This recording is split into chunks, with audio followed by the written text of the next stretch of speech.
6 people are dead and a teenage girl is fighting for her life after a shooting rampage in Kalamazoo County last night. 2 people were found dead in an abandoned, burned down home this morning in Detroit, and police believe they may be the mother and daughter from this morning's Amber Alert. There's everything from empty bottles to empty chip bags that pile up against this fence and make the neighborhood behind it stink. An American Airlines co-pilot was arrested at Detroit Metro Airport this morning because he appeared to be drunk. We have an update for you on the high-speed chase this morning in Lansing. Ingham County Sheriff's deputies tracked down the driver. Some drivers tell me the on-ramp is too short, so even if you're checking your rearview mirrors, there's not enough time to get over. People in Flint are demanding change tonight at a people's hearing ahead of tomorrow's debate. This water from the Flint River may look clear now, but send it through lead pipes and it corrodes them. One man is in custody after 2 bank robberies in the Lansing area this morning.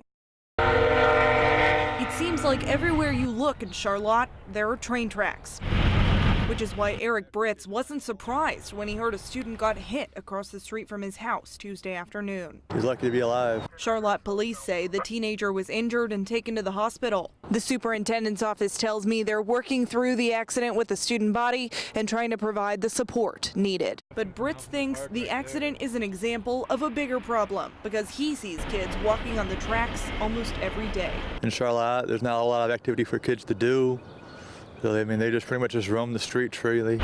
Tracks in Charlotte go through sidewalks, backyards, even backing up to a playground, which is why Britz doesn't take any chances with his kids. There's been accidents before. You know, a kid died 3 years ago out here. In 2013, 16-year-old Matt Wagner was killed on the same tracks just outside Britz's house, which is why the Eaton County Sheriff says parents need to take Tuesday's accident seriously. Even if there's not a train coming, in Charlotte alone, you might have 30 trains a day. He told me law enforcement does their best to keep kids away, but it's on parents to be the first line of defense. Parents need to be teaching their children stay off the railroad tracks. Not only is it illegal, but it also is dangerous. And that warning is something Britz thinks more parents need to hear. Safety comes first. I mean, you gotta be aware of where your kids are at and what they're doing at all times. In Charlotte, Nicole Chadwick, News 10.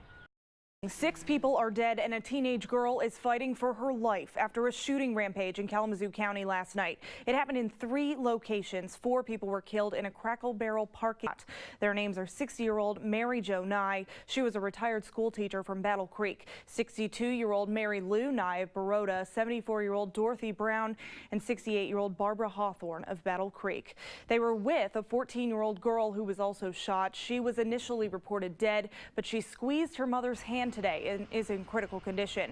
The other 2 people were killed at a car dealership. They are 17-year-old Tyler Smith, a senior at Mattawan High School, and his father, Rich. One other person was injured at an apartment complex where the rampage started.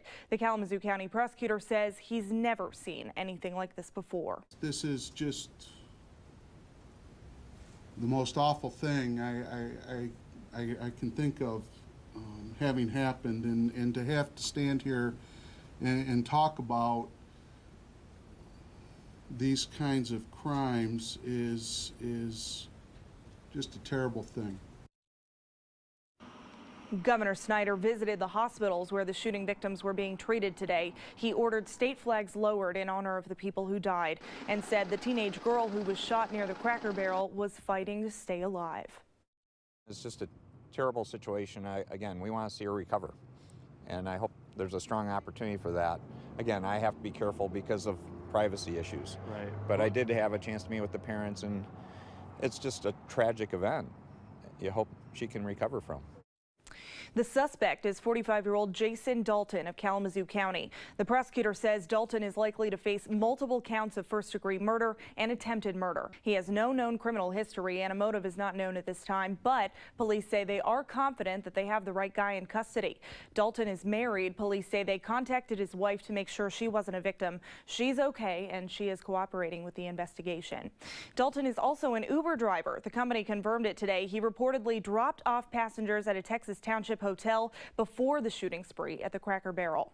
Nearby, Western Michigan University is apologizing to students tonight for not alerting them to the shootings. News 10's Rowan Belogan talked to some students who say an apology doesn't go far enough.